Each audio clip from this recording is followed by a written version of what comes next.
Hi friends, இன்றைக்கி நம்ம என்ன பார்க்க போகிறோன்னா சாம்ஃபரிங் பற்றி பார்க்க போகிறோம். சாம்ஃபரிங் வந்து க்ரியோவில் இருக்கிற ஒரு ஆப்ஷனு. அது எப்படி யூஸ் பண்ணுறதுங்கிறத இப்போ நம்ம டீட்டெயிலாக பார்ப்போம்.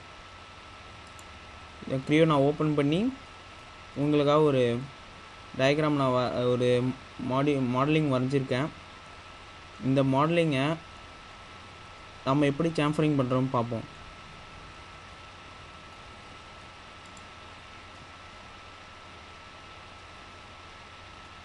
இப்போது எனக்கு இந்த முனையில் சாம்ஃபரிங் வேணும்.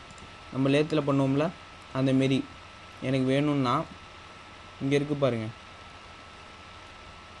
இது வந்து செட் மோடு, ஸ்விட்ச் டு செட் மோடு. D/Dன்னு இருக்குது. இப்போ நம்ம ரெண்டு இதில் D/Dன்னு இருக்குது. அப்போ நம்ம ஒரு இதில் இதுக்கு வந்து நம்ம இதுக்கு வந்து டயாமீட்டர் கொடுக்கலாம். இப்போ இதுக்கு வந்து 13 கொடுக்குறேன். ஒன்று வந்து ஃபிக்ஸ்டாக இருக்கும்.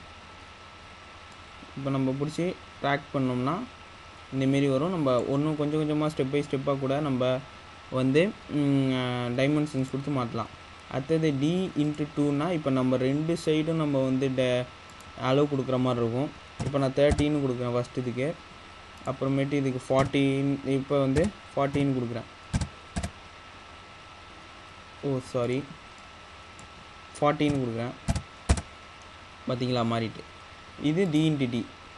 அப்புறம் ஆங்கிள்/Dனா நம்ம இந்த சாம்ஃபரிங்கோட ஆங்கிள் ப்ளஸ்ஸு ஒரு டயா கொடுக்குறோம். நம்ம இப்போ ஆங்கிள் வந்து 60, அப்புறம் டயா வந்து 40.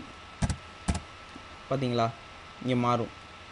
அதேமாரி இப்போ வந்து இது வந்து நம்ம செட் மோடில் வச்சுருவோம். இப்போ வந்து ட்ரான்ஸ்ஃபர்மேஷன் மோடில் வச்சுட்டா நம்ம எதுவுமே மாற்ற முடியாது. ஓகே கொடுத்துட்டு நமக்கு ஒரு சாம்ஃபரிங் கிடைக்கும். இன்னொரு வாட்டினா உங்களுக்கு ஈஸியாக நான் இன்னொரு வாட்டி பண்ணி பார்க்குறேன்.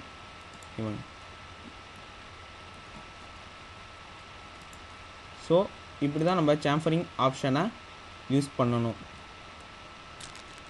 தேங்க்யூ.